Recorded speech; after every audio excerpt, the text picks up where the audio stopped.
kasih karunia dan damai sejahtera dari Allah Bapa kita dan dari Tuhan Yesus Kristus menyertai kita sekalian. Amin. Jemaat yang terkasih, Shalom dan selamat malam. Selamat Natal dan selamat menyongsong tahun baru 2023. Bapak Ibu, di dalam ibadah kita saat ini, kita akan bersama-sama menikmati rangkaian akta liturgi dengan tema Behind the Song. Jadi kita akan bersama-sama mengenal lebih dalam dari beberapa lagu rohani, mengenal latar belakangnya, dan nanti kita akan nyanyikan juga bersama. Dan tentunya Bapak Ibu sekalian, seluruh rangkaian ibadah kita saat ini berada di bawah naungan tema besar God is my shelter. Naunganku ialah Tuhan. Yang dilandaskan dari 1 Korintus pasalnya yang ke-10. Jemaat yang terkasih, memulai ibadah akhir tahun kita saat ini, dengarkanlah firman Tuhan dari Mazmur pasal 118 yang mengatakan, bersyukurlah kepada Tuhan sebab Ia baik, bahwasanya untuk selama-lamanya kasih setianya. Bapak Ibu sekalian, mari kita katakan bersama, Tuhan itu baik, Ia baik kepadaku. God is so good, He is so good to me.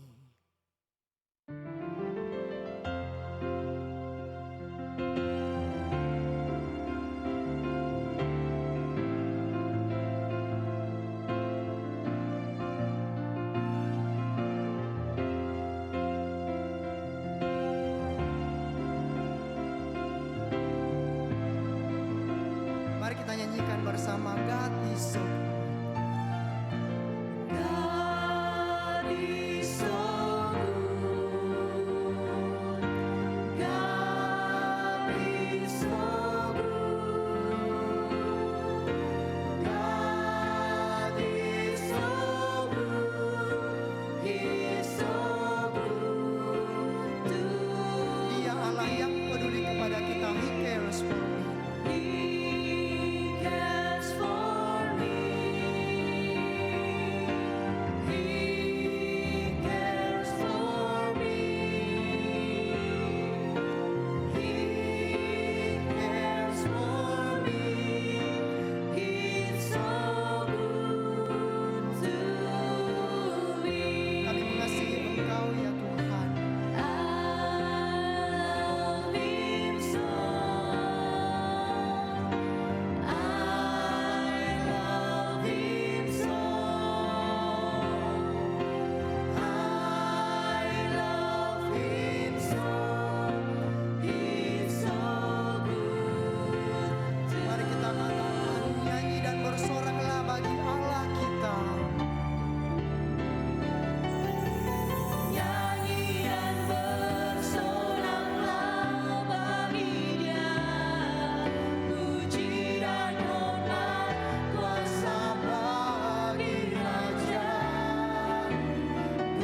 sekalian, mari kita satu dalam doa, kita berdoa.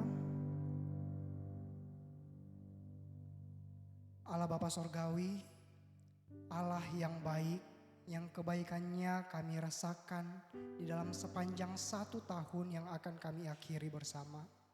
Terima kasih ya Tuhan, Engkau Allah yang terus berintervensi bersama dengan kami menjalani kehidupan ini sepanjang tahun 2022. Terima kasih banyak ya Allah. Namun ya Tuhan, meskipun kami tahu bahwa Engkau Allah yang baik kepada kami, Engkau Allah yang peduli kepada kami, jika kami mencoba mengingat sepanjang tahun ini, kami terlalu banyak mendukakan hati-Mu ya Tuhan. Kami sangat sering memberontak melawan Engkau, baik melalui pikiran, perkataan, bahkan tindakan dan perbuatan kami. Kepadamu ya Allah yang Maha Pengasih dan Penyayang, kami datang saat ini membawa permohonan kami ya Tuhan. Sekiranya kami akan meninggalkan tahun 2022 ini, kami ingin memperbarui relasi kami, juga meninggalkan dosa-dosa kami ya Tuhan. Berbelas kasihanlah kepada kami, inilah kami ya Allah. Di dalam nama Tuhan Yesus Kristus kami berdoa, amin. Jemaat dipersilahkan untuk duduk kembali.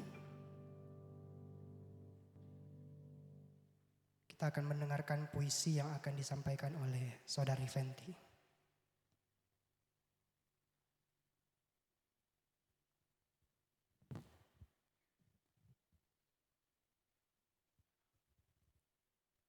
Ketika ku berjalan, aku berjalan dalam kegelapan. Ketika ku teruskan, banyak gunung yang harus kudaki. Angin dan badai terus menghantam diri. Aku takut melangkah. Aku takut berkata-kata. Aku takut bermimpi. Takut dan khawatir selalu datang menghampiri. Bagiku, semuanya sunyi. Bagiku, semuanya tak berarti. Tangisku tiada henti. Aku telah meninggalkannya. Telah kulepas pegangan tangannya. Namun, kini kusadari, hanya Dia yang mampu pulihkanku. Karena Dia tetap pegang tanganku dan semuanya menjadi berarti ketika aku hidup bersama Yesus.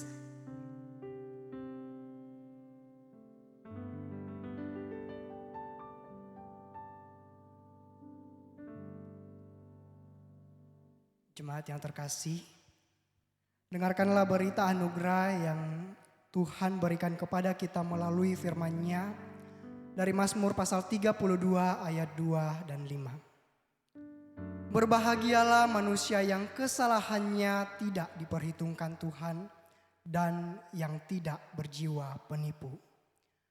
Dosaku kuberitahukan kepadamu dan kesalahanku tidaklah kusembunyikan. Aku berkata, aku akan mengaku kepada Tuhan pelanggaran-pelanggaranku, dan Engkau mengampuni kesalahan karena dosaku. Amin.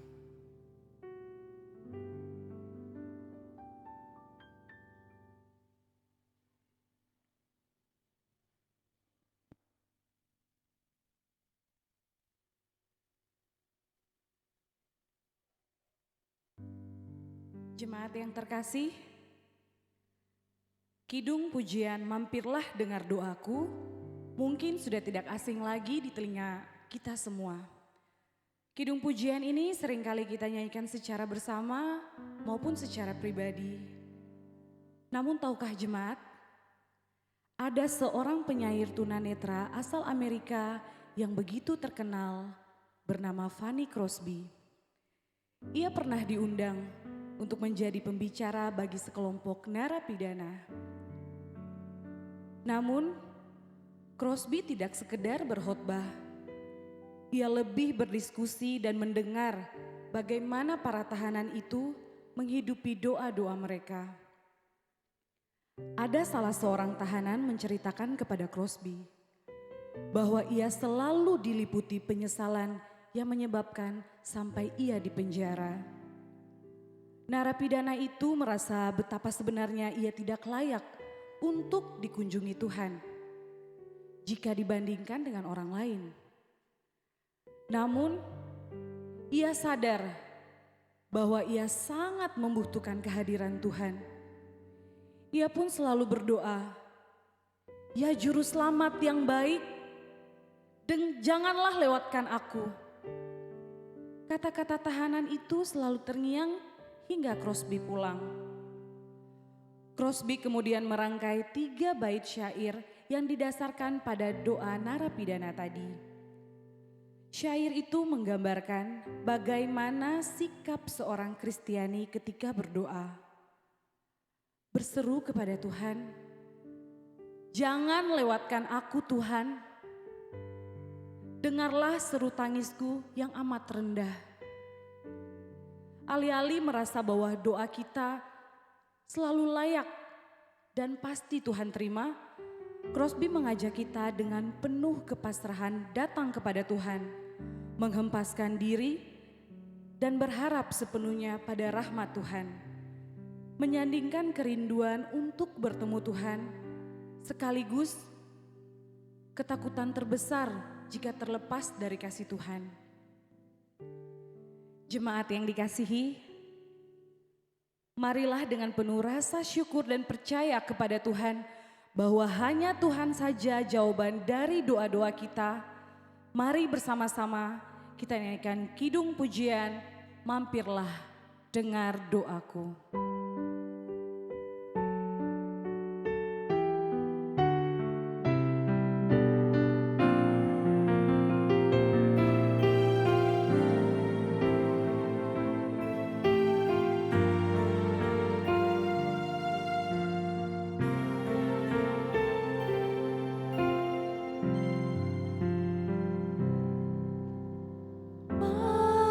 Mampirlah dengar doa.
adalah Raja yang agung di dalam hidup kita.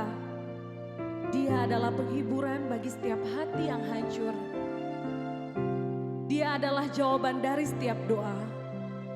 Bumi dan surga, Dialah Raja yang agung, Juru Selamat kita. Mari sama-sama kita naikkan baitnya yang ketiga.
Bapak Ibu jemaat sekalian yang dikasihi oleh Kristus Yesus.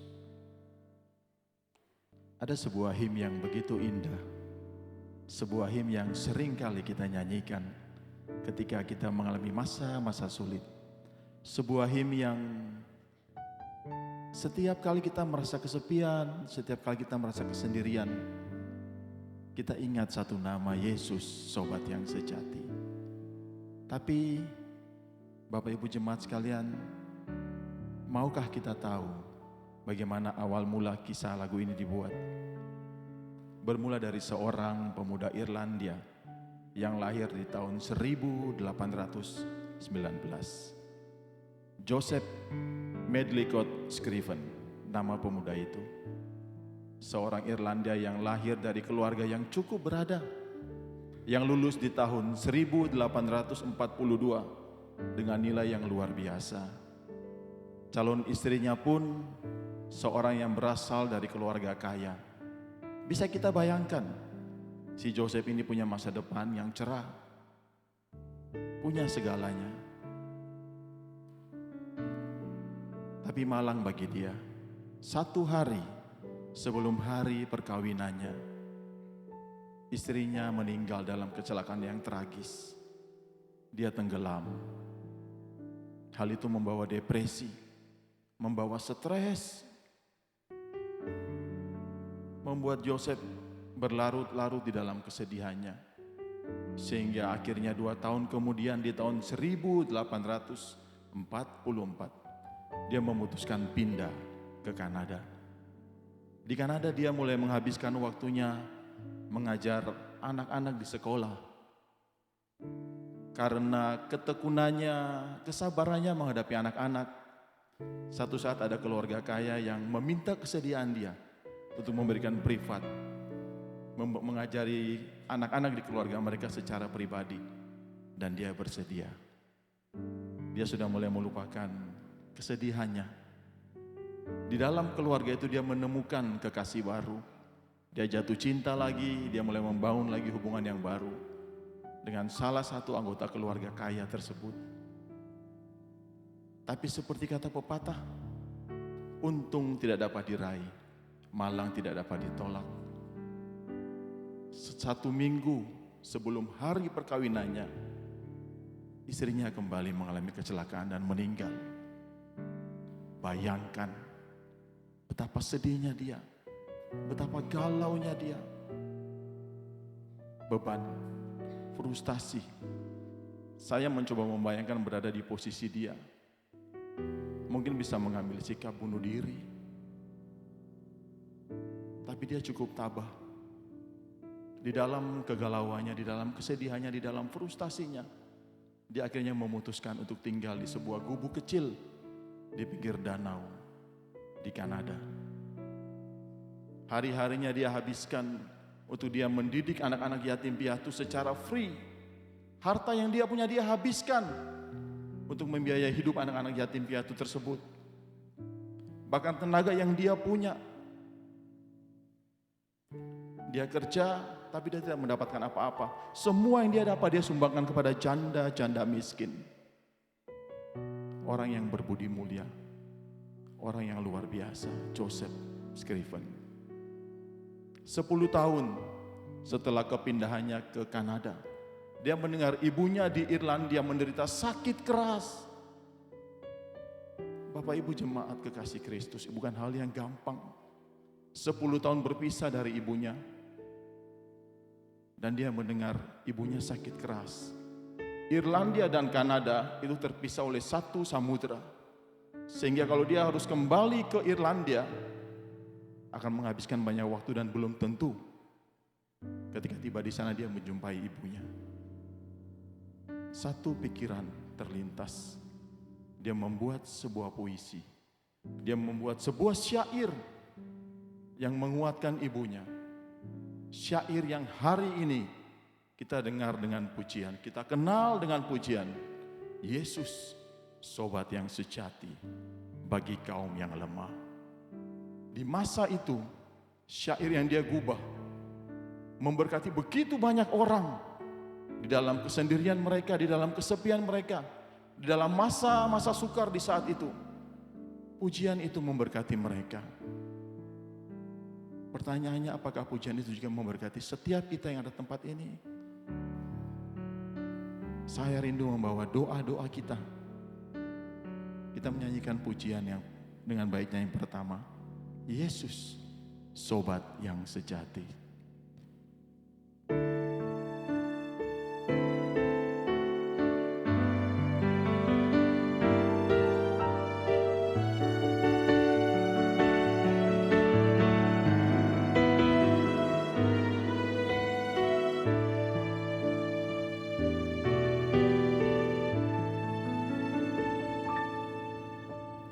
Yesus, sobat yang sejati,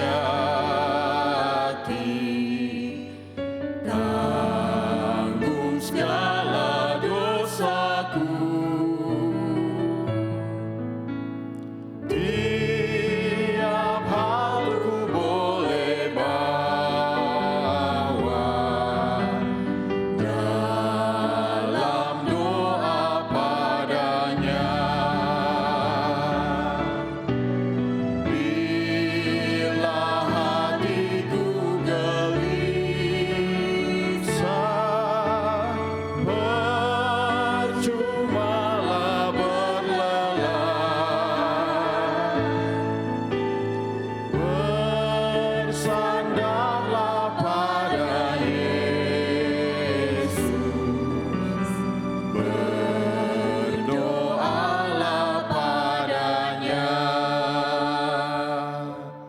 Kita menutup mata kita.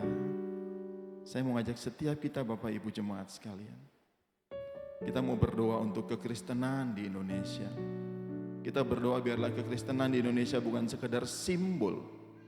Setiap kita pribadi bukan menjadi simbol saja, tapi sungguh-sungguh kita boleh menjadi berkat, boleh menjadi cahaya bagi sesama kita. Saya mengajak setiap kita membuka suara berdoa, biarlah kekristenan di Indonesia boleh senantiasa memancarkan siapa Kristus bagi orang-orang di sekitar kita. Bapa kami dalam kerajaan sorga, malam hari ini kami mau menaikkan doa-doa kami. Kami mau berdoa untuk kekristenan di Indonesia, mengucap syukur boleh ada umat Kristen di Indonesia ini. Mengucap syukur Kristus boleh mati bagi setiap kami, Kristus boleh lahir bagi setiap kami.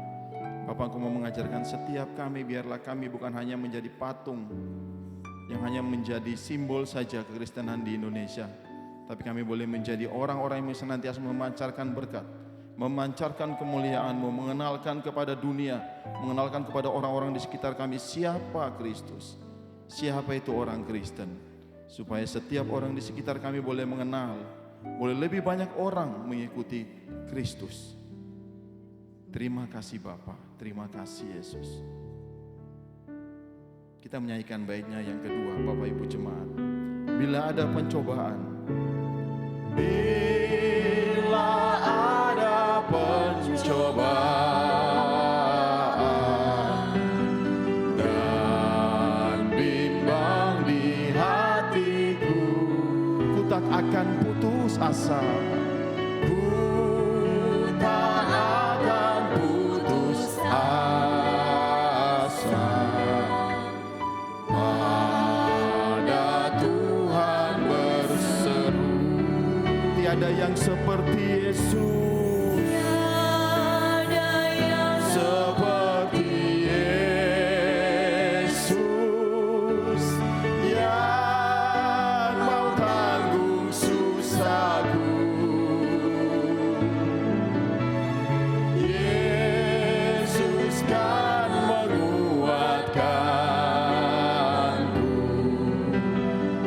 Ku berdoa padanya. Saya mengajak setiap kita kembali berdoa untuk setiap jemaat gereja Kristen Kalam Kudus Ambon. Berdoa bukan saja untuk pertumbuhan secara kuantitas, tapi kita juga berdoa untuk kerohanian setiap jemaat. Biarlah boleh bertumbuh terus secara kualitas menjadi semakin serupa dengan Yesus Kristus. Berdoa juga untuk perekonomian, untuk usaha kerja setiap jemaat gereja Kristen Kalam Kudus, supaya diberkati untuk bisa memberkati orang lain. Berdoa juga untuk kesehatan, supaya senantiasa diberikan kesehatan yang baik, supaya boleh menjadi berkat bagi orang lain. Mari kita sama-sama buka suara kita berdoa. Bapa kami dalam kerajaan surga, kami berdoa menyerahkan untuk setiap jemaat gereja Kristen Kalam Kudus Ambon. Berdoa untuk setiap pergumulan pribadi lepas pribadi. Engkau mengenal mereka, Engkau mengenal kami satu persatu dengan jelas. Bapa, kami berdoa untuk kerohanian kami, biarlah hari ke hari, bulan ke bulan, tahun ke tahun, seiring dengan bertambahnya umur kami, seiring dengan bertambahnya kedewasaan kami, kerohanian kami juga boleh bertumbuh. Biarlah kami boleh hari ke hari semakin serupa dengan Engkau, menyerupai guru kami, teladan kami, Yesus Kristus. Kami berdoa menyerahkan untuk usaha kerja dari jemaat gereja Kristen Kalam Kudus Ambon. Berdoa biarlah Bapa memberkati setiap orang dengan masing-masing pekerjaan mereka. Berkati, berikan kelancaran dalam usaha mereka, sebagai karyawan, sebagai pemilik usaha. Biarlah semuanya itu boleh Engkau pakai. Berkat yang Engkau berikan, boleh mereka pakai untuk memuliakan nama-Mu Bapa. Berdoa untuk kesehatan setiap jemaat-Mu. Bagi anggota jemaat yang sedang sakit saat ini, kami berdoa biarlah Engkau ke sana Bapa. Engkau jamah makanan, minuman, obat yang mereka pakai dan mereka minum, supaya itu boleh memberikan pemulihan kepada mereka. Berdoa untuk setiap jemaat yang dalam keadaan sehat, Engkau tetap terus jaga, Engkau lindungi. Biarlah boleh berada terus dalam pimpinan dan penyertaan-Mu hari demi hari Bapa. Terima kasih Bapa, terima kasih Yesus. Bapak Ibu jemaat sekalian, kita berdoa juga untuk mengucap syukur pribadi lepas pribadi untuk penyertaan Tuhan di sepanjang hari-hari kita di 2022 ini. Dengan satu harapan kita berdoa terus Tuhan menjaga menyertai kita di tahun 2023. Mari kita berdoa. Bapa, kami berdoa, kami mengucap syukur ketika kami melihat ke belakang dari awal Januari 2022. Kami melihat bahwa Tuhan Yesus begitu mengasihi kami. Kami melihat Tuhan begitu setia kepada kami. Engkau menjaga menyertai kami. Kami malu karena seringkali kami tidak setia Bapa. Tapi kami melihat Engkau begitu mengasihi kami, sehingga hari-hari hidup kami Engkau jaga, Engkau sertai. Ketika kami dalam duka cita, Engkau selalu menghibur, Engkau selalu mengangkat kami ketika kami jatuh. Ketika kami dalam sukacita, Engkau bersukacita bersama-sama dengan kami. Kami mengucap syukur untuk setiap berkat yang boleh kami alami di sepanjang tahun 2022 ini. Kami berterima kasih buat semua kebaikan-Mu Bapa. Dan kami terus berdoa untuk di tahun 2023 nanti. Kalau Engkau menjaga menyertai kami di tahun ini, kami percaya di tahun mendatang Engkau Allah yang sama, Engkau Allah yang akan terus menjaga menyertai kami. Karena itu segala kekhawatiran kami, segala keraguan kami, segala pergumulan kami, segala beban kami mau serahkan kepadamu Yesus. Karena kami percaya di dalam tangan-Mu Engkau akan menjaga, memberkati, menyertai kami. Terima kasih Bapa. Demi nama Tuhan Yesus kami berdoa. Amin. Adakah hatimu susah, lelah karena beban berat? Yesuslah penolong kita, berdoalah padanya. Adakah hatimu susah, lelah karena beban berat? Yesus telah menolong kita, berdoalah padanya. Walau kawan tinggalkan, datanglah kepadanya, kepadanya. Dan di dalam pelukannya,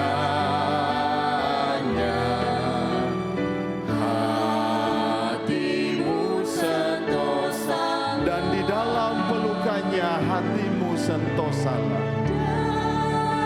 Di dalam pelukannya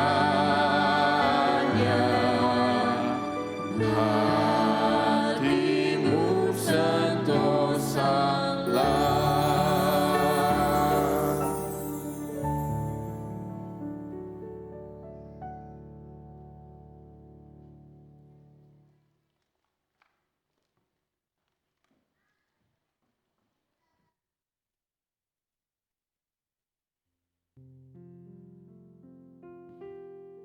Bapak Ibu yang dikasihi Tuhan, saya yakin betul bahwa setiap kita tahu judul lagu Pandanglah pada Yesus, atau bahasa Inggrisnya Turn Your Eyes Upon Jesus.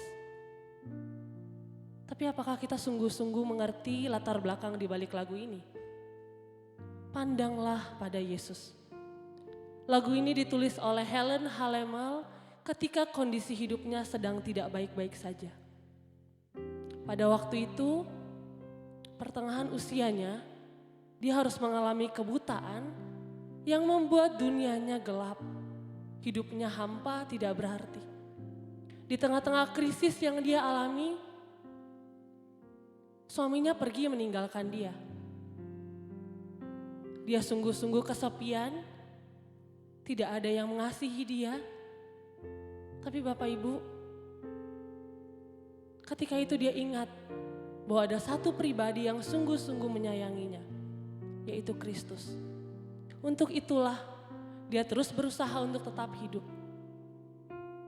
Di tengah-tengah kebutaan yang dia alami, dia juga beberapa kali harus mengalami serangan jantung yang membuat tubuhnya semakin lemah setiap harinya. Mungkin kalau kita di posisi Helen, kita sudah tidak mampu untuk melangkah. Untuk memandang hari esok kita sudah tidak mampu. Tapi Helen tetap memandang kepada Kristus. dia tetap mempusatkan fokusnya hanya kepada Kristus saja. Hal itulah yang membuat dia mampu bertahan, mampu menjalani hari-harinya yang begitu berat. Bapak Ibu, kita lihat kepada diri kita masing-masing. Kepada siapa kita memandang? Apakah kita memandang kepada masalah-masalah kita? Kita memandang kepada diri kita, kepada kehebatan anak-anak kita, kehebatan orang tua kita. Kepada siapa kita memandang?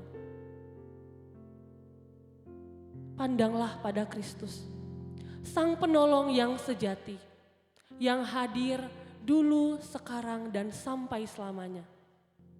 Jemaat Tuhan, saya undang setiap kita angkat pujian, pandanglah pada Kristus. Kita resapi kata demi kata, sambil bertanya dalam hati kita, siapa yang saya pandang selama ini?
Ke hidup yang kekal. Dari maut ke hidup yang kekal,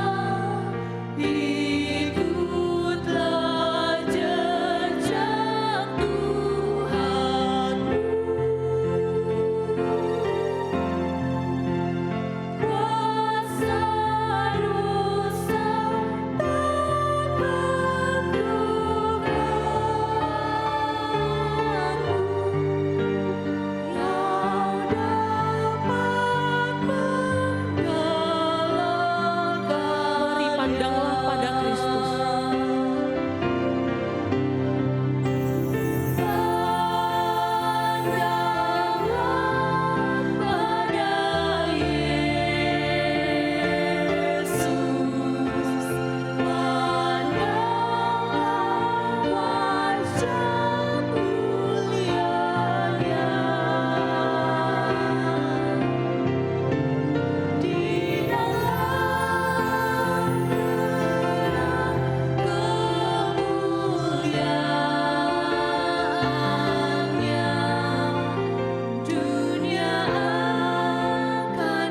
tetap dimainkan, saya mau ajak setiap kita tundukkan kepala kita di hadapan Tuhan. Kita mau ambil waktu hening di hadapan Tuhan. Kita berdoa secara pribadi kepada Tuhan.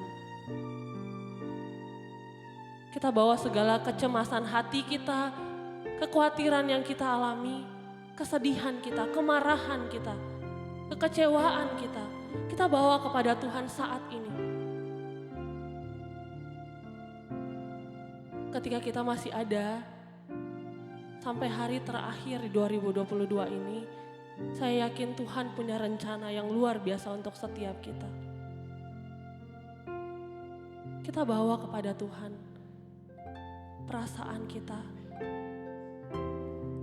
permohonan kita, harapan kita, kita bawa kepada Tuhan. Sebab sesungguhnya Tuhan mengerti, Tuhan peduli. Yang Tuhan mau adalah engkau datang kepadaku sekarang. Berdoalah secara pribadi di hadapan Tuhan.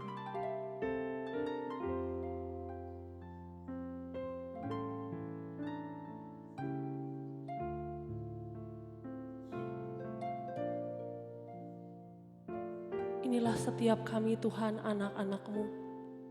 Kami datang entah dengan hati yang penuh, dengan hati yang kosong, hati yang terluka, tapi kami mau datang ke hadapan Tuhan. Engkau yang paling mengerti Tuhan, bagaimana kami sampai detik ini. Engkau yang paling tahu isi hati kami, isi pikiran kami. Untuk itulah Tuhan, tiliklah setiap kami ketika kami bilang kami siap melangkah masuk 2023. Biarlah ketika kami melangkah, kami sungguh-sungguh melangkah dengan memandang kepada Kristus. Biarlah ketika kami melangkah, kami sungguh-sungguh hanya berfokus kepada Tuhan. Bukan kepada kekuatan kami, bukan kepada kelebihan yang kami punya. Tapi sungguh kepada Kristus saja kami berharap dan kami berserah. Tuhan pimpin setiap kami, kiranya ketika sabda-Mu berbicara, hati kami sungguh siap untuk ditegur, untuk diajar, dan biarlah kami boleh terus mengasihi firman Tuhan. Biarlah kami boleh terus mengasihi Tuhan. Mampukan setiap kami ya Tuhan. Sebab kami anak-anak-Mu. Kami percaya Engkau Allah yang sanggup dan Engkau Allah yang mengerti setiap kami. Mari Bapak Ibu, kita angkat bait yang ketiga.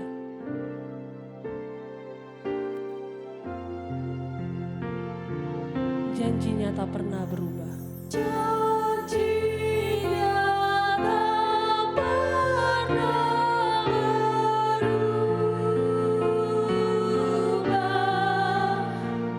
Bila bersandar padanya, cepat langkah berpegang Injilnya, bawa pulang domba sesat. Pandanglah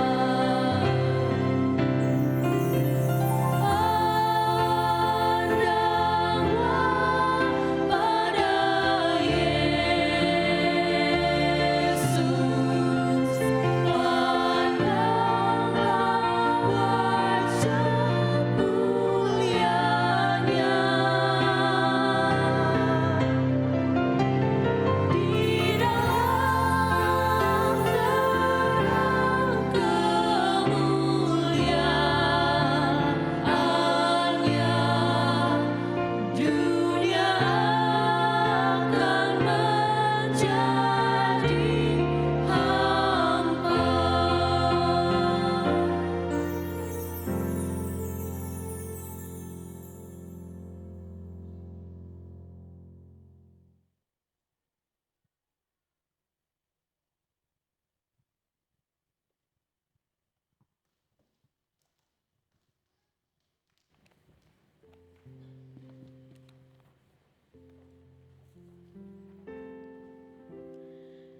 Bapak Ibu, sidang jemaat yang dikasihi Tuhan, dengan keyakinan penuh bahwa Tuhan hadir di sini, di tempat ini, dalam kebaktian kita malam ini, kita mau berdoa di hadapan Tuhan. Mari kita satu di dalam doa, kita berdoa. Bapa di dalam surga, di dalam nama Tuhan Yesus, pujian yang baru saja kami naikkan di hadapan-Mu Bapa. Bukan hanya sekedar satu kata-kata manis yang keluar dari bibir mulut kami. Tetapi Tuhan tolong kami, supaya itu sungguh keluar dari kedalaman hati kami. Untuk kami mau terus memandang hanya kepada Yesus. Ketika kami memandang kepadamu Tuhan, dunia yang indah ini menjadi hampa. Karena kami tahu segala keindahan kami temukan hanya di dalam Engkau ya Tuhan. Terima kasih Bapa di dalam surga. Bapa, di hari yang terakhir, di tahun 2022 ini kami mau datang kepadamu. Kami rindu sebelum kami meninggalkan tahun ini. Dan di dalam pertolongan Tuhan, Tuhan mengizinkan kami memasuki tahun yang baru. Kami rindu ada firman Allah yang boleh menghibur, menegur, mengarahkan, memimpin, menopang kehidupan setiap kami. Karena itu Tuhan berkati hamba-Mu yang akan menyampaikan firman-Mu di dalam segala kelemahan dan keterbatasan yang Kau sembunyikan dia jauh di belakang salib-Mu supaya dia tidak mencuri kemuliaan-Mu ya Tuhan. Karena segala kemuliaan hanya bagi Engkau. Berkati setiap kami yang sudah siap dengar firman-Mu Bapa. Di dalam nama Tuhan Yesus kami mengucap syukur dan berdoa. Amin. Puji Tuhan Bapak Ibu Shalom. Bapak Ibu, mari bersama-sama kita membuka satu bagian firman Tuhan, satu ayat saja. Dari 1 Korintus pasal 10 ayat 13. Sekali lagi, 1 Korintus pasal 10 ayat 13. Karena hanya satu ayat saja, Bapak Ibu saya rindu kita baca bagian firman Tuhan ini bersama-sama pada hitungan ketiga.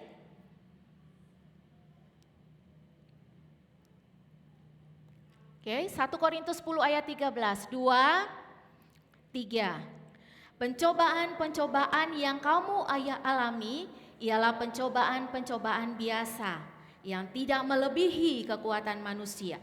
Sebab Allah setia dan karena itu Ia tidak akan membiarkan kamu dicobai melampaui kekuatanmu. Pada waktu kamu dicobai, Ia akan memberikan kepadamu jalan keluar sehingga kamu dapat menanggungnya. Amin untuk kebenaran firman Tuhan ini. Puji Tuhan. Bapak Ibu di bawah satu tema, God is my shelter atau Tuhan adalah naunganku. Kita akan merenungkan bagian firman Tuhan ini. Bapak Ibu dan setiap kita yang dikasih Tuhan Yesus Kristus, slide selanjutnya saya rindu menunjukkan beberapa slide untuk Anda. Bapak Ibu, apa yang ada di benak Bapak Ibu ketika melihat berita ini?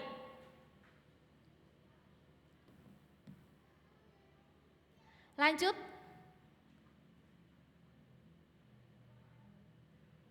Apa yang Bapak Ibu pikirkan ketika membaca headline dari berita ini? Di satu sisi, tahun depan diperkirakan bahwa ekonomi akan mengalami resesi, ekonomi dunia, tapi dikatakan di Indonesia kita baik-baik saja. Slide selanjutnya. Bapak Ibu, kalau kita lihat dikatakan bahwa begitu banyak anak Indonesia yang saat ini mengalami HIV, tapi dikatakan dalam berita itu sebenarnya sudah turun 8%. Tapi ini tetap angka yang cukup tinggi dan Bapak Ibu lihat berita yang sebelahnya. Lanjut. Oke, apa pandangan Bapak Ibu lagi dengan berita ini? Berita bahwa beras di Indonesia itu adalah yang termahal di Asia Tenggara dibantah, tapi inilah berita yang muncul Bapak Ibu. Ini berita semua di akhir Desember Bapak Ibu ya. Akhir Desember 2022, jadi akhir Desember 2022, bukan tahun lalu ya. Desember 2022, lanjut slide-nya. Saya tertarik dengan berita ini, jadi Bapak Ibu yang masih punya anak-anak kecil ataupun yang sudah beranjak dewasa, hati-hati. Di bulan Desember ini Joe Biden secara resmi sudah menandatangani berita ini. Bahwa Amerika Serikat sudah mengakui secara legal pernikahan sejenis. Dikatakan ada 5 hal yang menarik Bapak Ibu dan saya hanya mengangkat satu saja. Bahwa ketika Joe Biden menandatangani berita ini, info ini, maka di saat yang sama undang-undang yang berlangsung sudah cukup lama di Amerika Serikat itu dicabut. Dengan demikian Amerika mengakui pernikahan sejenis. Bapak Ibu hati-hati, saat ini di toko buku sudah begitu banyak cerita-cerita untuk anak-anak kita, terutama untuk anak-anak usia balita dan kelas kecil, kelas 1, 2, 3 itu sudah banyak cerita untuk mereka mengenai LGBT. Bapak Ibu hati-hati. Ya. Ini akan menjadi semakin terang benderang ke tahun yang akan datang. Karena ini sudah resmi ditandatangani. Walaupun Putin secara resmi mengeluarkan undang-undang bahwa Rusia menolak. Oke, Bapak Ibu saya juga ingin menunjukkan slide yang berikut. Apa yang ada di benak Bapak Ibu ketika melihat slide berikut.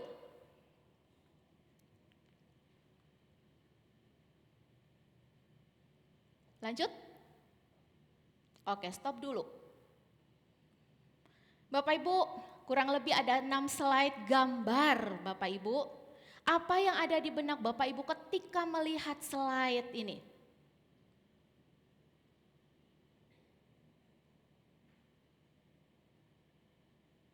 Oke. Tuhan adalah naunganku. Slide selanjutnya. Bapak Ibu, kota Korintus. Kota Korintus pada masa perjanjian baru adalah sebuah kota yang sangat besar pada zaman Romawi. Kota Korintus merupakan kota perniagaan atau kota perdagangan Bapak Ibu. Kurang lebih kalau saat ini di Indonesia kira-kira seperti Makassar atau mungkin seperti Surabaya. Pada masa itu kota Korintus memiliki 2 pelabuhan yang sangat besar. Karena memiliki pelabuhan yang sangat besar, Bapak Ibu, kota ini maju begitu besar. Kota ini merupakan kota yang sangat makmur. Karena itu penduduk kota Korintus terkenal dan dikenal dengan penduduk yang sangat kaya. Status sosial seseorang pada saat itu ditentukan dengan kondisi ekonomi yang mereka miliki. Bapak Ibu, kota Korintus juga pada masa itu merupakan pusat bisnis. Dan yang menarik, kota Korintus juga merupakan pusat tujuan wisata pada masa itu. Kota Korintus amat sangat terkenal pada masa perjanjian baru. Di kota Korintus juga setiap 2 tahun sekali diadakan pertandingan olahraga atletik. Yang kira-kira sekarang kita kenal mungkin seperti Olimpiade Bapak Ibu ya. Nah Bapak Ibu, kalau kita membaca, jadi Bapak Ibu kalau pengen tahu nih, latar belakang dari jemaat di Korintus, Bapak Ibu nanti bisa melihat di liturgi yang sudah dibagikan di grup jemaat Gereja Kristen Kalam Kudus Ambon. Itu ada sedikit latar belakang secara khusus untuk 1 Korintus pasal 10. Nah kalau kita melihat Rasul Paulus Bapak Ibu yang dipercaya Tuhan untuk membangun jemaat di kota Korintus. Dalam Kisah Para Rasul pasal 18 ayat 11, kemudian dalam ayat 18 Bapak Ibu, Paulus tinggal kurang lebih selama 2 tahun di kota Korintus. Dikatakan bahwa Paulus melihat pekerjaan Tuhan di sana dalam tanda petik sangat berhasil. Mengapa? Karena Paulus dikuatkan dengan satu penglihatan ilahi yang meyakinkan Paulus bahwa Allah memiliki begitu banyak umat di kota ini. Kisah Rasul pasal 18 ayat 9 dan ayat 10.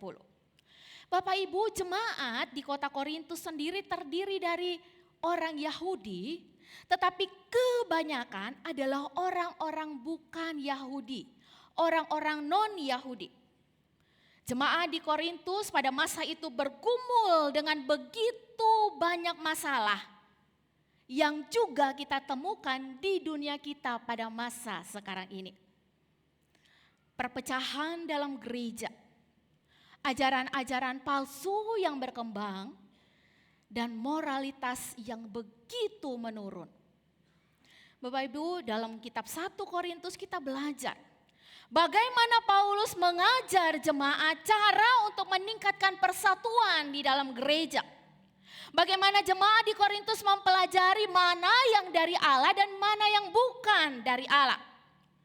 Paulus juga mengajar jemaat bagaimana peranan tubuh jasmani kita sebagai bait suci di mana Roh Kudus hidup dan tinggal di dalam diri kita. Paulus juga mengingatkan jemaat mengenai karunia-karunia roh dan pentingnya mengambil sakramen secara layak. Dan pada saat itu ada masalah mengenai isu kebangkitan dan Paulus mengajar jemaat mengenai kebangkitan yang sesungguhnya. Bapak, Ibu, dan setiap kita yang dikasihi oleh Tuhan Yesus Kristus. Ketika kita membaca 1 Korintus pasal 10 ayat 13, ada kata yang menarik diawali di situ. Dalam kalimat itu diawali dengan kalimat kata-kata yang menarik. Dikatakan begini Bapak Ibu. Slide selanjutnya. Pencobaan-pencobaan yang kamu alami ialah pencobaan-pencobaan biasa. Pencobaan yang jemaat Korintus alami, pencobaan yang Bapak Ibu dan saya alami, kata firman Tuhan itu pencobaan biasa. Gak ada yang istimewa, biasa saja. Kenapa Bapak Ibu? Kita akan jawab bersama-sama. Nah Bapak Ibu, kata pencobaan di sini secara sederhana, pencobaan berarti menguji. Mengenali dasar terdalam dari apa yang kelihatan. Jadi Bapak Ibu, ketika pencobaan itu datang, sebenarnya ada yang bergejolak di bagian bawah Bapak Ibu. Dan ketika pencobaan itu datang, maka apa yang terdalam, apa yang tidak kelihatan itu akan kelihatan. Kemudian Bapak Ibu, dalam terjemahan aslinya Bapak Ibu, kata pencobaan juga berarti menggoda dengan suatu maksud untuk menghancurkan. Jadi Bapak Ibu, dalam terjemahan aslinya kata pencobaan dari bahasa Yunani ini, pencobaan berarti menggoda. Menggoda dengan suatu maksud untuk menghancurkan.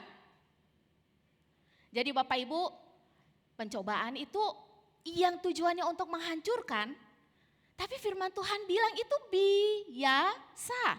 Ini menarik Bapak Ibu. Bapak Ibu, ketika kita membaca bagian firman Tuhan ini, ada beberapa kali kata pencobaan ini muncul. Ya, beberapa kali kata pencobaan ini muncul. Lanjut slide-nya. Dalam konteks 1 Korintus pasal 10 ayat 13, mengapa pencobaan itu dikatakan sebagai pencobaan biasa? Ini menarik Bapak Ibu. Pencobaan yang, Bapak Ibu, pencobaan yang rasanya susah itu, yang rasanya susah itu. Pencobaan yang bisa membuat kita marah luar biasa. Pencobaan yang membuat kita menangis di hadapan Tuhan. Pencobaan yang artinya itu menggoda untuk menghancurkan setiap kita. Tapi firman Tuhan katakan pencobaan itu biasa. Biasa Bapak Ibu. Padahal tujuannya untuk menghancurkan kita. Tapi biasa. Mengapa Bapak Ibu? Lanjut slide-nya. Oke, lanjut. Nah Bapak Ibu, yang pertama. Oke, stop dulu. Nah ini dia. Boleh dimundurkan sedikit? Kata-katanya, sorry mundur. Iya, oke, terima kasih. Bapak Ibu, ada yang masih ingat, kalau anak muda saya yakin tidak akan ada yang tahu siapakah gerangan ini. Tapi ini orang-orang, Bapak Ibu yang umurnya di atas saya seharusnya tahu nih, siapa Bapak Ibu? Hah? Elias Pikal, benar. Aduh Bapak Ibu, saya punya kenangan ketika menemani ayah saya. Waktu saya masih SD, nemenin ayah saya nonton Elias Pikal bertinju Bapak Ibu. Ya, jadi kalau Elias Pikal tanding waktu zaman saya dulu, dan umur yang di atas saya itu TV-nya cuma satu, TVRI gitu ya. Jadi saya nonton tuh temenin ayah saya. Kalau Elias Pikal sudah bertinju Bapak Ibu ya. Wah, saya udah duduk nonton. Padahal masih SD, saya sudah heboh saja kasih komentar kiri dan kanan. Padahal saya tidak tahu sebenarnya apa yang terjadi. Karena saya begitu ribut, ayah saya mungkin merasa terganggu. Jadi ayah saya ngomong begini, "Nak, kamu bobok saja ya, sudah malam." Gitu ya. Nah Bapak Ibu, Elias Pikal sang petinju ini, tidak sempat membaca ketika mempersiapkan bagian ini. Tetapi saya rasa melihat dari berat badannya, tidak mungkinlah Elias Pikal ini bertinju di kelas berat. Benar enggak ya? Benar ya, kalau lihat berat badannya ya. Karena setahu saya petinju akan bertinju sesuai dengan berat badan mereka masing-masing. Benar Bapak Ibu? Ada yang kelas ringan, apalagi? Ya pokoknya begitulah ya. Kelas ringan, kelas berat dan kelas-kelas yang lain. Mereka akan bertinju di ring tinju sesuai dengan berat badan mereka masing-masing. Jadi Bapak Ibu nggak mungkin Mike Tyson yang bertanding di kelas berat akan diadu dengan Elias Pikal yang bertinju bukan di kelas itu. Mereka akan bertinju sesuai dengan berat badan mereka. Akan ada kelasnya masing-masing. Lanjut slide-nya. Bapak Ibu mengapa? Oke stop. Mengapa pencobaan itu dikatakan sebagai pencobaan yang biasa? Karena pencobaan yang Bapak Ibu dan saya alami tidak melebihi kekuatan manusia. Pencobaan yang kita alami tidak melebihi kekuatan kita. Siapa di antara anak muda atau bapak-bapak muda yang suka nge-gym? Kemudian suka angkat barbel. Saya kalau bertemu dengan pelatih gym yang benar, dia pasti akan mengajar kita akan ada step-stepnya. Benar bukan? Dari berat 5 kilo dulu, 7 kilo, 10 kilo, makin nambah dan makin nambah.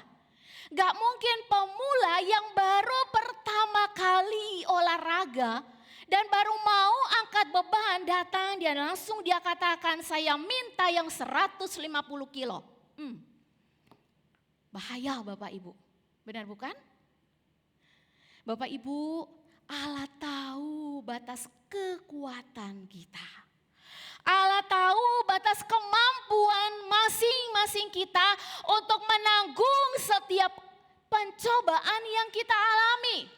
Pencobaan itu biasa karena kata firman Tuhan. Kenapa? Karena pencobaan yang Bapak Ibu dan saya alami tidak melebihi kekuatan manusia. Bapak Ibu,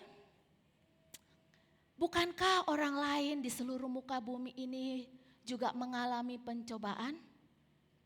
Ketika Bapak Ibu dan saya tinggal di Ambon dan kita mengalami yang namanya COVID, bukankah seluruh dunia juga mengalami itu?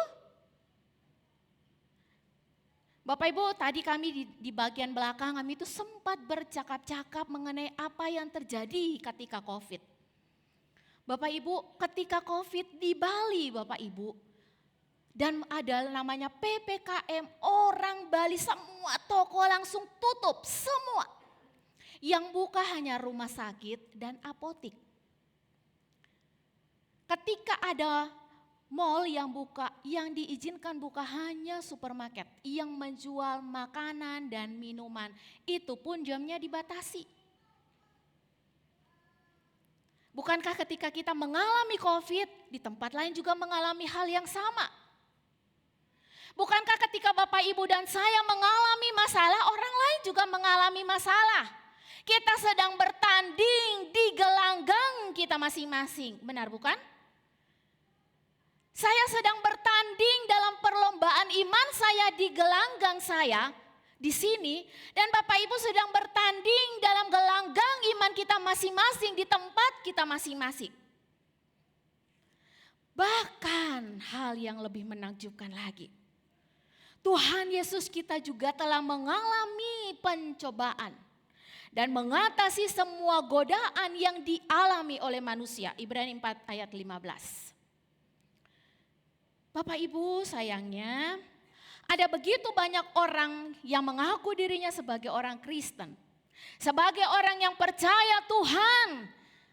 Dia mengexcuse dirinya.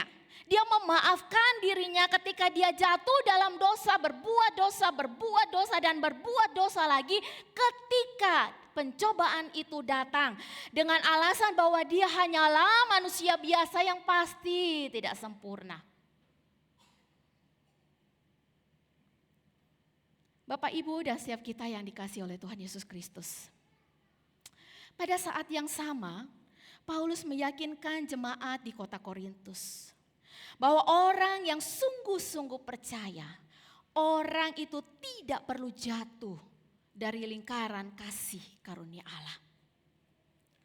Jikalau orang Kristen, jikalau orang yang percaya kepada Tuhan Yesus menyerah kepada dosa, menyerah pada pencobaan dan jatuh.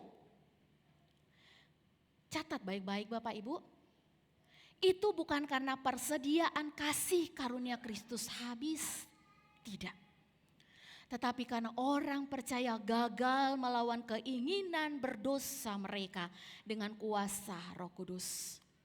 Kita mulai mengandalkan kekuatan kita. Kita mulai mengandalkan orang-orang yang ada di sekitar kita.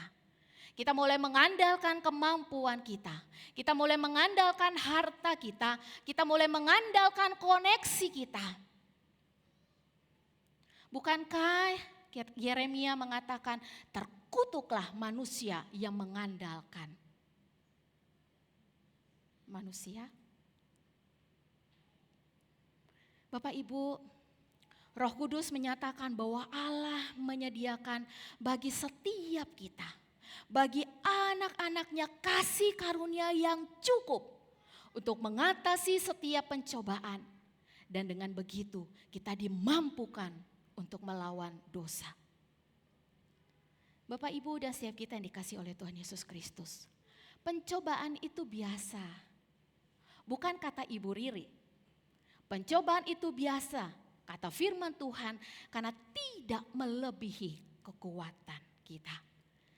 Slide selanjutnya, alasan kedua. Karena Allah adalah Allah yang setia, kata firman Tuhan. 1 Korintus 10 ayat 13.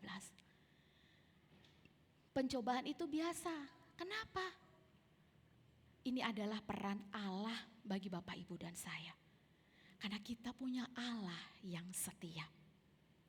Bapak, Ibu, iman yang sesuai dengan firman Tuhan, iman yang alkitabiah adalah iman yang terletak pada karakter Allah.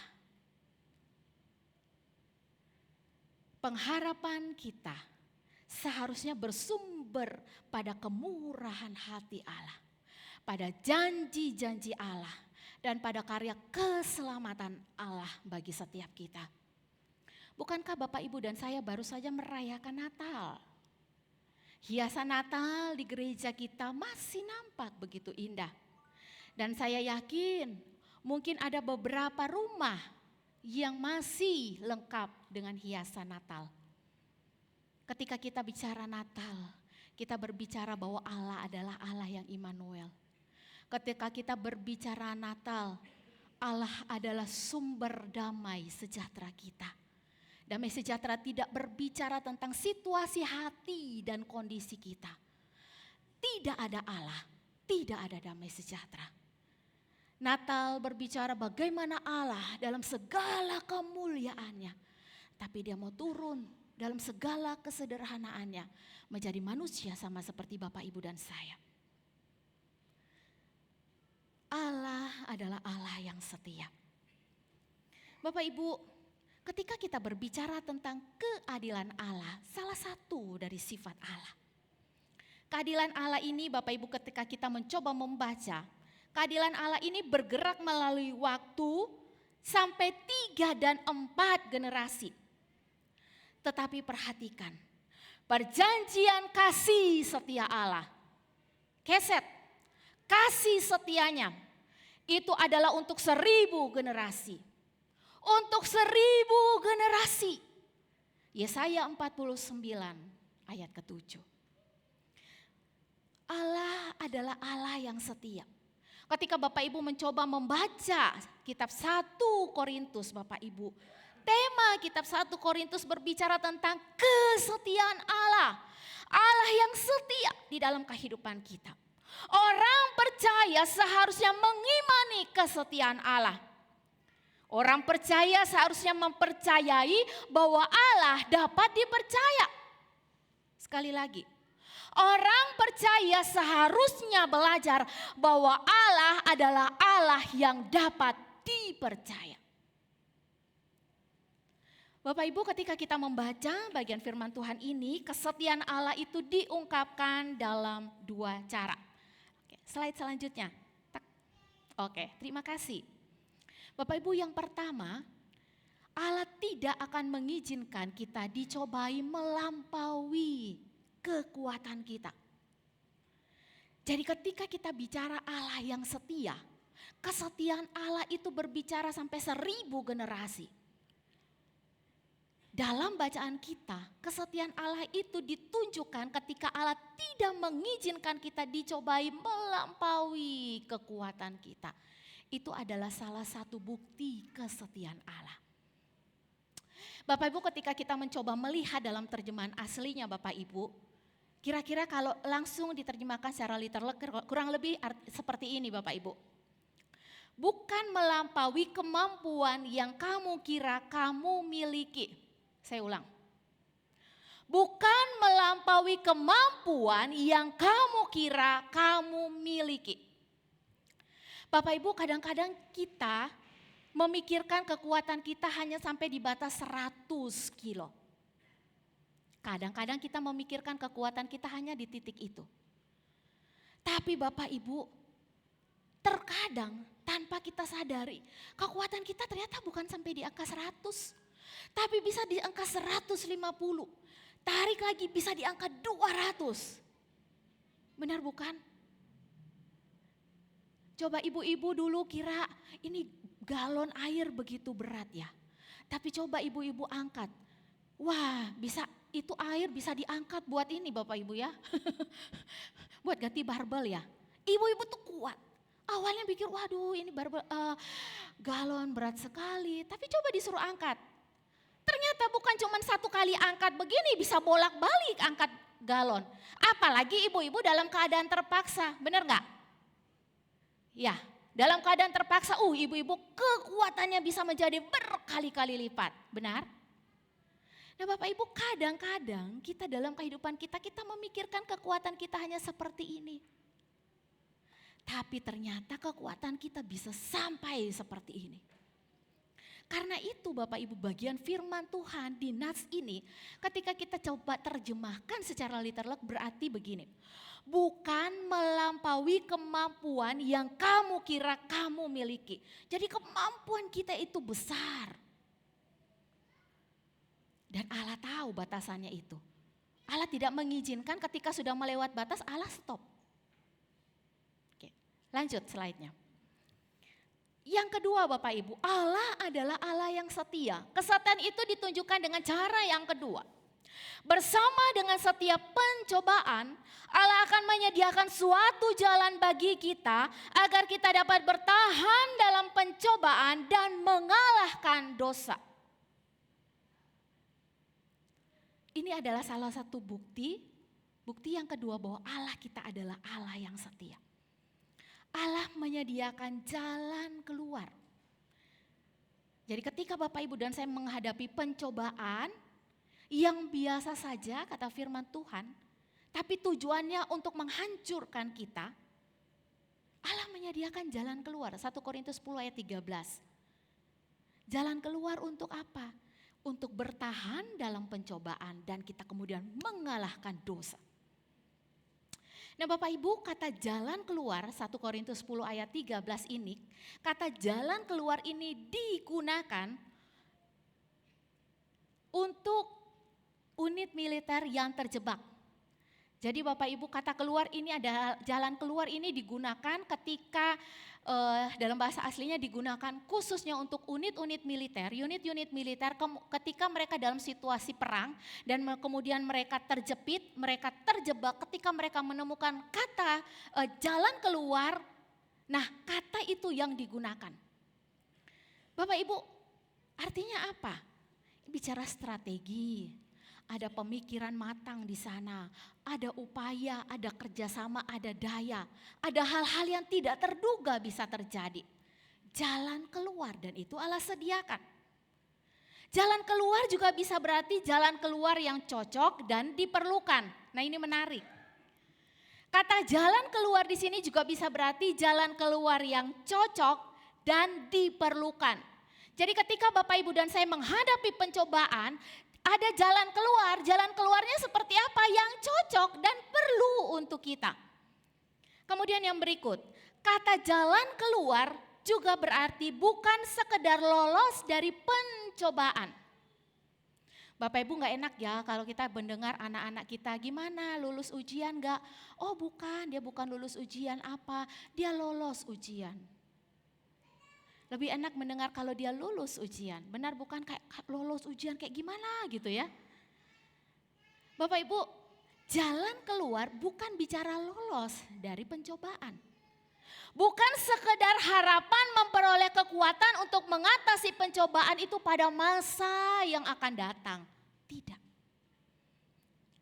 Jalan keluar berbicara kekuatan. Kekuatan yang kita butuhkan saat ini, saya ulang ya. Kekuatan yang kita butuhkan saat ini, sekarang ini, di tengah-tengah pencobaan yang kita alami. Ada kekuatan saat ini, sekarang ini. Kekuatan yang cocok, kekuatan yang kita butuhkan, kekuatan yang tepat bagi kita untuk bertahan di tengah-tengah pencobaan yang kita alami. Jalan keluar berbicara tentang sebuah janji agung dari Allah bagi orang-orang yang mengalami pencobaan yang berat. Bapak Ibu, yang menarik ketika kita membaca 1 Korintus pasal 10 ayat 13 Bapak Ibu, bagaimana kita menghubungkan memberikan jalan keluar dengan dapat menanggung. Saya ulangi. Bagaimana kita mau menghubungkan antara memberikan jalan keluar dengan menanggung. Jalan keluar, Allah memberikan jalan keluar dengan dapat menanggungnya. Bagaimana kita menghubungkan? Apakah beberapa orang mendapatkan jalan keluar dari pencobaan yang mereka alami? Apakah orang-orang yang lain diberikan kekuatan untuk menanggung pencobaan yang mereka alami? Atau apakah ada jalan keluar dari Allah yang sesungguhnya adalah sebuah cara untuk kita bertahan menghadapi setiap pencobaan yang kita alami? Bagaimana menghubungkan ini Bapak Ibu? Memberikan jalan keluar dan dapat menanggung pencobaan itu. Apakah pencobaan itu berhenti? Atau apakah orang percaya berusaha melalui ujian, melalui pencobaan itu dengan iman kita? Slide selanjutnya. Bapak Ibu, meskipun pertanyaan ini tidak mudah untuk diselesaikan, kabar baiknya untuk Bapak Ibu dan saya malam ini adalah bahwa Allah ada bersama dengan kita dalam setiap masalah yang kita alami. Saya mau ulang. Meskipun masalah menghubungkan, memberikan jalan keluar, Allah memberikan jalan keluar dan Allah memberikan kita kekuatan untuk menanggung pencobaan itu. Bagaimana menghubungkan ini? Tentu ini bukan hal yang mudah untuk diselesaikan. Tetapi Bapak Ibu garis bawahi ini baik-baik dan ingat ini baik-baik. Kabar baiknya adalah bahwa Allah adalah Allah yang setia. Dia bersama-sama dengan kita dalam setiap masalah yang kita alami. Tuhan tidak akan meninggalkan kita atau membiarkan kita. Cara kerja yang tepat dari kemenangan yang Allah berikan kepada kita memang tidak diungkapkan secara detail Bapak Ibu. Tetapi perhatikan bahwa kemenangan itu pasti. Kemenangan itu pasti. Lanjut slide-nya. Bapak Ibu, saya tertarik dengan apa yang diucapkan oleh Charles Spurgeon ya. Dia katakan seperti ini. Jika Anda tidak dapat mempercayai Tuhan di tengah badai, Berani-beraninya Anda mempercayai Tuhan untuk hidup yang kekal? Bagaimana mungkin Bapak, Ibu, dan saya bisa mempercayai Tuhan ada di tengah badai kehidupan kita, tapi kita tidak mampu mempercayai Tuhan bahwa Tuhan akan memberikan kita hidup yang kekal. Bapak, Ibu, ketika kita mempercayai Tuhan, bahwa Tuhan kita itu akan memberikan hidup yang kekal kepada kita ketika kita mempercayai Dia. Maka di saat yang sama, seharusnya kita pun belajar mempercayai Tuhan kita, bahwa Dia adalah Tuhan di tengah badai kehidupan yang kita alami. Bapak, Ibu, tanpa terasa, dalam hitungan jam mungkin, kita akan segera meninggalkan tahun 2022. Dan di dalam anugerah Tuhan, di dalam pertolongan Tuhan, kita akan memasuki tahun 2023. Sekali lagi, dalam izin Tuhan, dalam anugerah Tuhan. Ketika Bapak, Ibu, dan saya mencoba melihat waktu demi waktu yang kita jalani di tahun ini, dan ketika kita mencoba menoleh ke belakang, saya yakin bahwa Bapak, Ibu akan mengatakan benar, bahwa pencobaan yang aku alami benar-benar biasa saja. Bukan karena kekuatanku, tetapi karena Tuhan tahu batas kekuatan dan kemampuanku. Tuhan tidak pernah mengizinkan aku menghadapi pencobaan di luar dari kemampuanku. Benar bahwa pencobaan yang aku alami di sepanjang tahun 2022 ini adalah pencobaan yang biasa. Karena Tuhan yang aku sembah adalah Tuhan yang setia. Bukan karena kekuatanku, tapi karena kekuatan dari Tuhan. Bapak, Ibu, ketika saya bangun pagi tadi, kemudian saya buka handphone saya kaget. Karena langsung dapatkan berita anak saya yang nomor 2 masuk rumah sakit. Dan sepanjang pagi sampai hari ini Bapak, Ibu, saya mulai memikirkan dia. Anak saya dengan tenang katakan, Mama konsentrasi saja untuk khotbah. Mama, kita sudah berdoa, Tuhan pasti tolong saya. Bapak, Ibu, ketika anak saya mengatakan itu, saya bilang terima kasih dan Mama siap melayani malam ini. Ketika Tuhan izinkan kita masuk di tahun 2023, mari kita tetap belajar mengimani. Dan kita berani katakan pencobaan yang ketika Tuhan izinkan saya akan alami di tahun yang akan datang. Dengan berita-berita yang sudah kita baca tadi di awal. Dengan gambar-gambar yang saya yakin berbicara banyak kepada kita. Dihianati teman mungkin. Dihianati rekan bisnis mungkin. Bagaimana orang mulai mengubah Tuhannya bukan Tuhan Yesus, tapi Tuhannya adalah harta, kekayaan, jabatan, kekuasaan, kepintaran.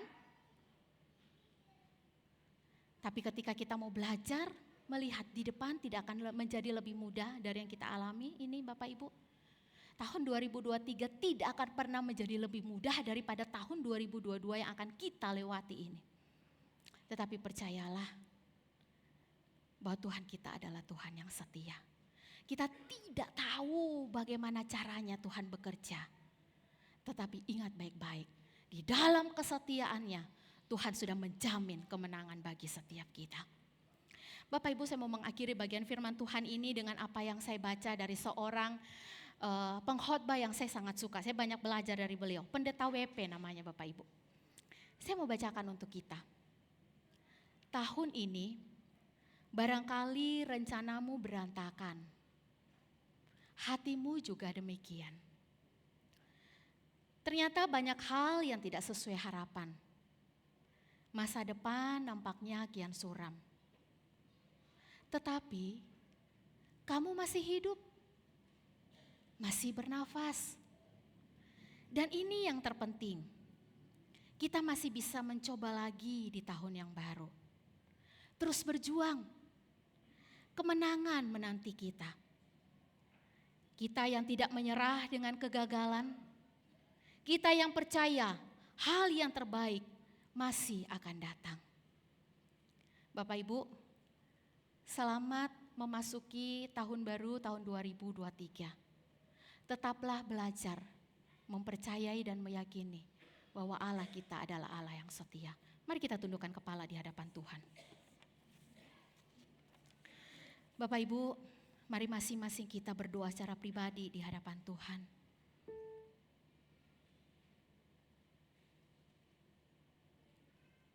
Ketika Tuhan mengizinkan kita masuk di tahun 2023 yang akan datang. Mungkin tahun di depan tidak akan lebih mudah untuk kita jalani di tahun ini Bapak Ibu. Tetapi kita mau belajar percaya bahwa kita punya Tuhan yang hidup, Tuhan yang setia. Dia adalah naungan setiap kita. Bersama dengan Dia kita cakap menanggung segala perkara. Terima kasih Tuhan. Bapak Ibu, saya rindu kita ambil waktu beberapa saat ke depan berdoa secara pribadi di hadapan Tuhan.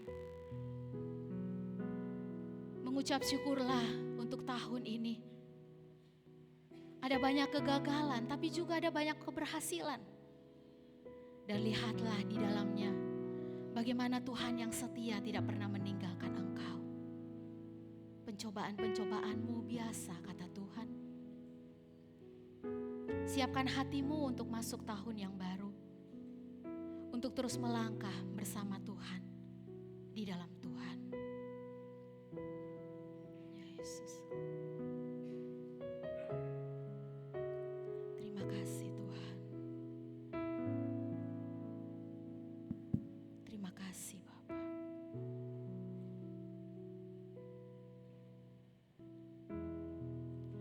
Bapak Ibu, saya undang kita bangkit berdiri bersama. Bahwa Dia Tuhan yang tidak pernah gagal. Pujian ini Tuhan taruh di hati saya ketika saya mempersiapkan bagian firman Tuhan ini. Mari sama-sama kita menaikkan pujian ini.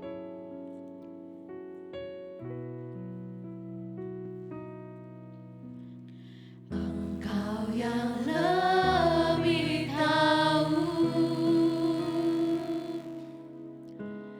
cara untuk membuka jalanku.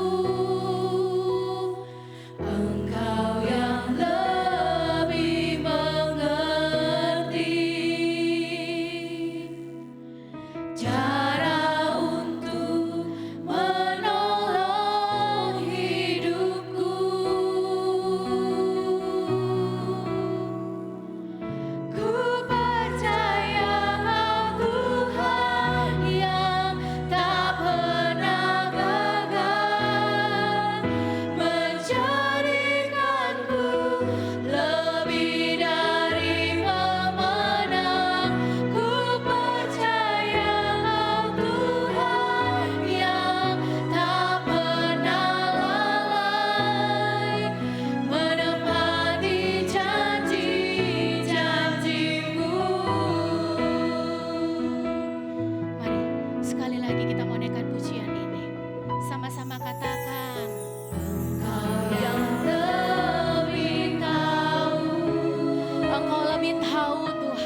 mengucap syukur Tuhan izinkan kami boleh berada di hari yang terakhir di tahun ini.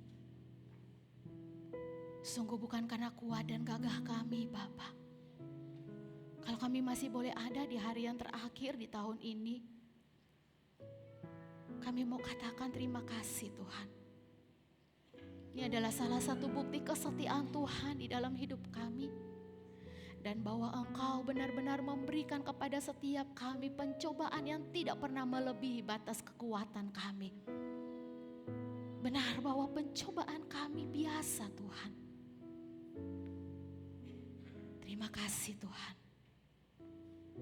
Dan di dalam anugerah Allah, kalau Engkau mengizinkan kami memasuki tahun yang baru, tahun 2023. Kami mau melangkah bersama-sama dengan Engkau Tuhan.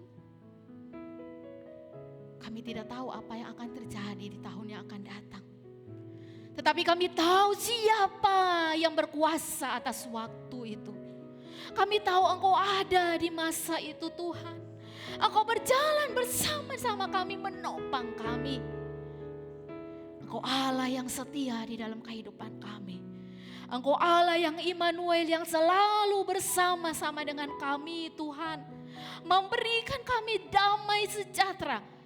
Untuk kami boleh cakap menanggung segala perkara. Tuhan, mungkin tahun di depan kami tidak akan pernah lebih mudah daripada tahun ini.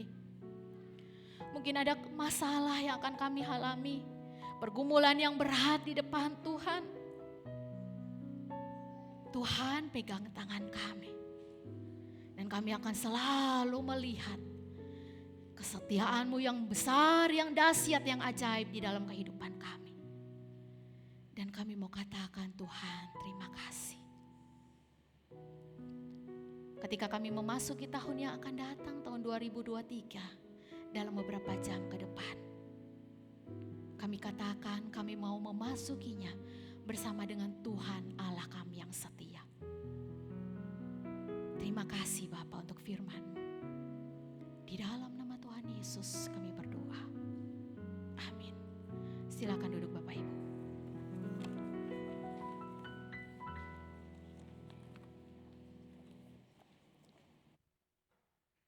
Bapak Ibu yang terkasih, kita bersyukur kepada Tuhan untuk pemberitaan firman Tuhan yang boleh bersama-sama kita dengarkan saat ini. Kiranya firman Tuhan menguatkan, menghiburkan kita, bahkan meneguhkan kita untuk memasuki tahun yang akan kita tapaki bersama, tahun 2023. Bapak Ibu sekalian, sebagai respons kita atas firman Tuhan yang telah diberitakan, kita akan memberikan tanda ungkapan syukur kita melalui persembahan. Bapak Ibu sekalian, persembahan akan dimasukkan ke dalam tempat yang telah disediakan di depan. Jadi Bapak Ibu dapat maju ke depan per 3 baris. Jadi Bapak Ibu yang di belakang harap bersabar. Jika yang di depannya telah maju, baru Bapak Ibu maju ke depan. Maju per 3 baris dan maju melalui lorong bagian tengah. Dan setelah memasukkan persembahannya kembali melalui samping kiri dan kanan. Mendasari pemberian persembahan kita Bapak Ibu, dengarkanlah firman Tuhan dari Mazmur pasal 116 ayat 12 sampai 14. Bagaimana akan kubalas kepada Tuhan segala kebajikannya kepadaku? Aku akan mengangkat piala keselamatan dan akan menyerukan nama Tuhan. Akan membayar nasarku kepada Tuhan di depan seluruh umatnya. Dengan dasar firman Tuhan tersebut Bapak Ibu, mengiringi persembahan kita katakan bersama, ya Tuhan, dengan apakah kubalas segala kebaikan-Mu?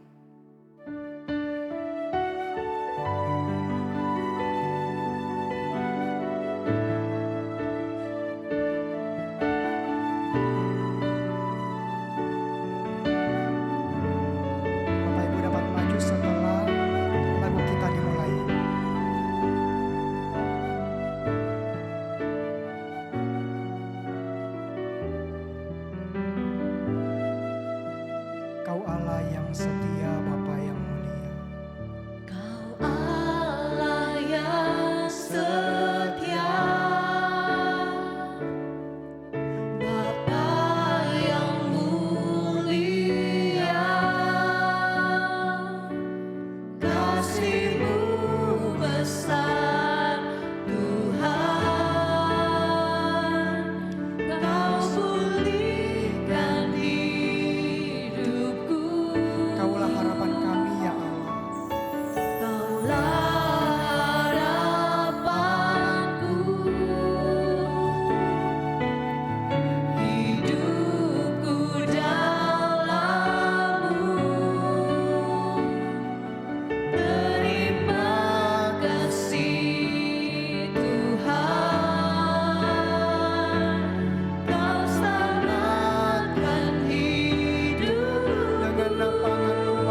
Bapak Ibu sekalian, sebelum kita menaikkan doa persembahan, diberikan informasi atau diingatkan kembali bahwa ibadah kita esok hari, ibadah hari Minggu dan juga ibadah tahun baru diadakan hanya satu kali, yaitu pada pukul 9 pagi. Jadi harap jemaat dapat memperhatikan bahwa besok ibadah kita hanya satu kali jam 9 pagi. Dan juga Bapak Ibu sekalian, jika ada dari Bapak Ibu yang baru pertama kali hadir beribadah bersama dengan kami menyambut dengan penuh sukacita dan juga mengundang untuk Bapak Ibu jika belum memiliki tempat ibadah yang tetap dapat datang beribadah bersama dengan kami. Normalnya ibadah kebaktian umum 1 dilakukan jam 8 dan kebaktian umum 2 jam 11, kecuali besok jam 9 pagi karena hanya dilakukan satu kali. Dan juga Bapak Ibu diinformasikan bahwa di bawah di depan pintu aula sebelum pintu keluar di bawah ada liturgi akhir tahun keluarga. Jadi Bapak Ibu silakan nanti ambil liturgi akhir tahun keluarga tersebut. Silakan diambil berdasarkan jumlah anggota keluarga yang kira-kira akan ikut ibadah keluarga nanti. Bapak Ibu tenang saja, di dalam liturgi tersebut sudah lengkap, ada lagu bahkan ada renungan juga. Jadi nanti silakan setelah pulang liturgi dapat diambil. Saya undang Bapak Ibu sekalian untuk bangkit berdiri dan kita akan berdoa.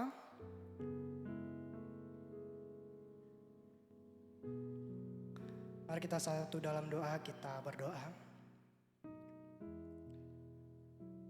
Allah Bapa yang baik, Allah yang kesetiaannya kembali kami lihat di dalam 1 tahun yang telah kami tapaki. Allah yang berkat dan penyertaannya terus juga kami rasakan di dalam kehidupan kami. Terima kasih ya Tuhan, jika kami sampai di penghujung tahun 2022 ini. Dan meresponi akan kebaikan-Mu yaitu Tuhan, kami telah memberikan sebagian tanda ungkapan syukur kami melalui persembahan. Ya Allah, sekiranya persembahan kami ini menjadi simbol bahwa inilah kami ya Tuhan, anak-anak-Mu yang mau mempersembahkan diri kami, hidup kami sebagai persembahan yang kudus, yang hidup, yang berkenan kepadamu. Untuk persembahan yang telah kami berikan, berkatilah ya Tuhan, semoga dapat dikelola dengan baik untuk kemuliaan nama-Mu saja. Ini kami ya Allah, dalam nama Tuhan Yesus Kristus kami bersyukur dan berdoa. Amin. Tetap bangkit berdiri Bapak Ibu. Mari kita nyatakan kekaguman kita dan pengagungan kita kepada Allah Tritunggal yang telah memimpin kita sepanjang 1 tahun yang boleh kita akan lewati dan juga yang telah menyertai kita di dalam ibadah ini. Mari kita nyanyikan bersama doksologi.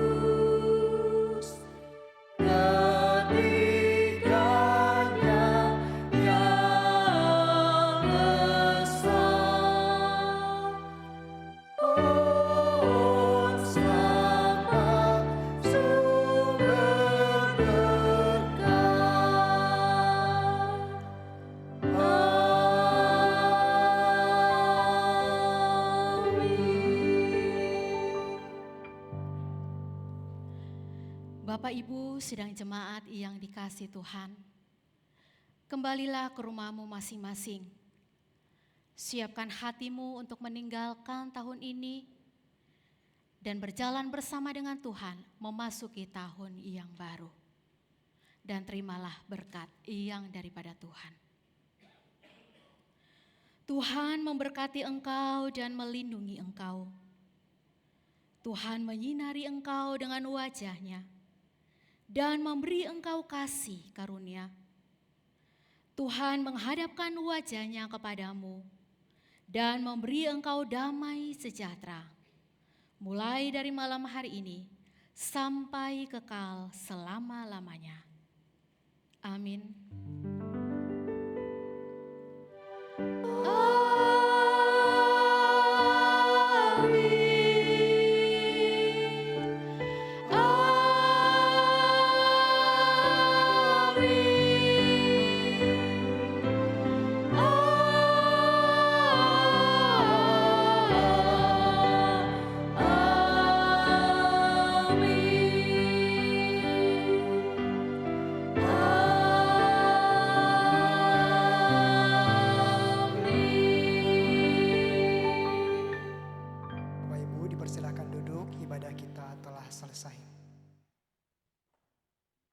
Silakan mengambil saat teduh secara pribadi.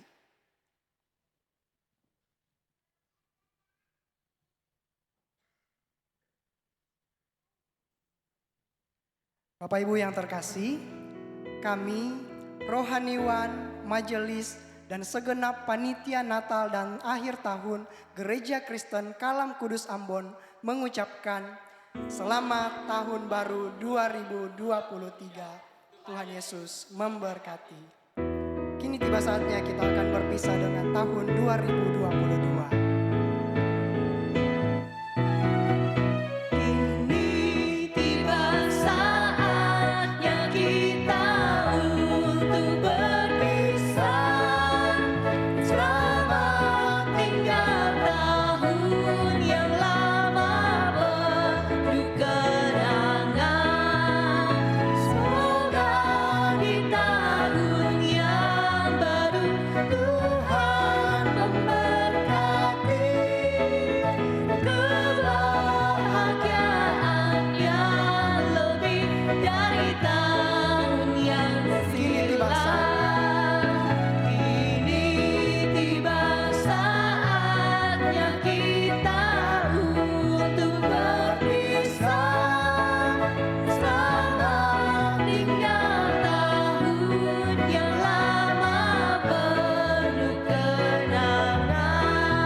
Dari